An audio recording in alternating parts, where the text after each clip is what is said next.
Here's a check on stories we're following for you today on Robin Hood Radio. As we head into the weekend, Papagano's forecast, mostly sunny today, a high near 53.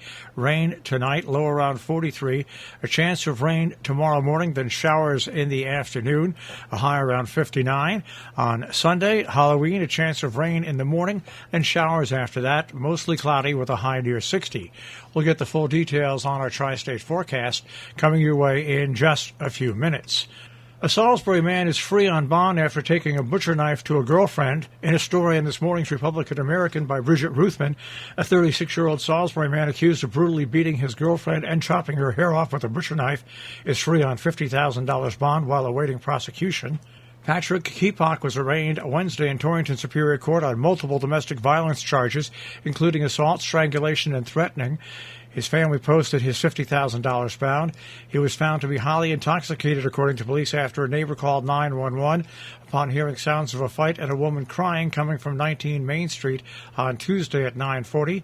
Troopers said they found pieces of a note he had written and ripped up and thrown away that said in part, "How does it feel to lose the only person that thought differently of you and treated you how you deserve to be treated? But my love was taken advantage of by your promiscuity. Congrats, you finally sent me over the edge. That video you sent was the final straw. I'm sorry, but we're over." He claimed to be the son of a retired police officer, telling police, "Don't you know who I am?" In New York State, more trouble for Andrew Cuomo. Former Governor Cuomo has been accused of forcibly touching a woman at the Executive Mansion late last year in a criminal complaint filed in Albany City Court. The Albany County Sheriff's Office filed a complaint accusing the governor of reaching under the blouse of a woman and grabbing her left breast in the late afternoon of December 7th, 2020, an alleged incident that helped lead to Cuomo's downfall as governor in August. The complaint filed by investigator Amy Kowalski accused Cuomo of knowingly and intentionally committing the crime of forcible touching, a Class A misdemeanor. He's scheduled to appear in court on November 17th. The victim's name has been redacted, and a copy of the complaint provided by the state office of the court administration, which she had previously publicly identified herself as Brittany Comisino, 33, an executive assistant to the governor. In New York State, so few students took the New York State annual test in math and ELA this past spring, about 40% statewide, as state officials went out of their way Thursday to downplay the significance of the results.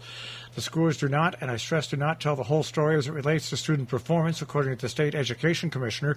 Officials discouraged all comparisons of test results between school districts, between a district and state, between this year's results and past results, saying that the low turnout numbers made doing so rather pointless during a normal year. Even with opt-outs, more than 80% of eligible students take tests. In Massachusetts, Tri-Town Health has kept indoor masking guidance in effect. The directive supporting indoor masking at public spaces in Lee, Lenox, and Stockbridge remains active, at least in spirit, but with clarifications pending on how small-scale events such as weddings and other celebrations are affected. In North Canaan, Region 1 reports they've received notification about positive cases for coronavirus. A family member of two North Canaan elementary school students, one in middle school, one in elementary school, tested positive for coronavirus. The family member has never been in the building and has had no contact with any staff or students other than the students who live in the home. All family members will remain at home from quarantine per CDC preferred guidance. There has been no close contact within 6 feet or 15 minutes or longer within a 24-hour period in the school, so there was no need to close any classrooms at this time. A Halloween drive-through spooktacular at Maplebrook School main campus happens on October 29th and 30th from 6 till 9 p.m., $10 per car. Proceeds will benefit the Sunday in the Country food drive, theme zones, treats for kids, costumes encouraged, and fun for the whole family. The Ancram Opera House presents Crystal Radio Seance. Ancram Opera House presents that seance. It's a sessions update, the local outpost from New York City reading series showcasing the poetry, fiction, and personal essays and creative nonfiction of established and emerging writers from the Hudson Valley. The series is curated by Ashley Main, Saturday, October 30th at 7. They bring Crystal Radio Sessions upstate to the Hilltop Barn in Roloff Jansen Park in Hillsdale for an autumn evening of live storytelling under the stars. It's a seasonal edition, includes stories exploring the eldritch, uncanny, and sublime. The in-person event will feature actors and actresses. More information, ancramoperahouse.org. Ancram Firehouse in Ancram, New York, has a trick-or-treat Halloween night coming up on Sunday, October 31st from 4 till 6 p.m. Mass required, first come, first serve. Notice to all North Canaan residents on October 31st, they'll be closing Bragg Street and Prospect Street from 5 till 8 p.m. There'll also be local traffic-only signs at the intersection of Quinn and West Main Street to the intersection of Bragg Street. This will allow all the trick-or-treaters to navigate the area safely.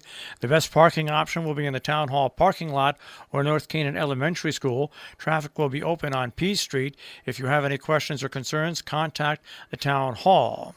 In Falls Village on Sunday at 5 p.m. on Main Street, the Recreation Commission is organizing a trunk or treat event on Main Street this year. On Halloween night, they're inviting all Falls Village residents, families, and local businesses and organizations to participate. The community event will provide Falls Village families with a central outdoor safe and fun place to trick or treat. Registration for the event is free, and prizes will be awarded for the best decorated vehicles and displays. Our business brief is underwritten by Morgans at the Interlaken, interlakenin.com. You'll also find them on Facebook and Instagram, and by Salisbury Bank, salisburybank.com. The Dow Jones Industrial Average will start off today at 35,730.48, the Nasdaq at 15,448.12, and the S&P 500 at 4596.42. We'll take a look at that tri-state forecast. That'll come your way in just a few moments.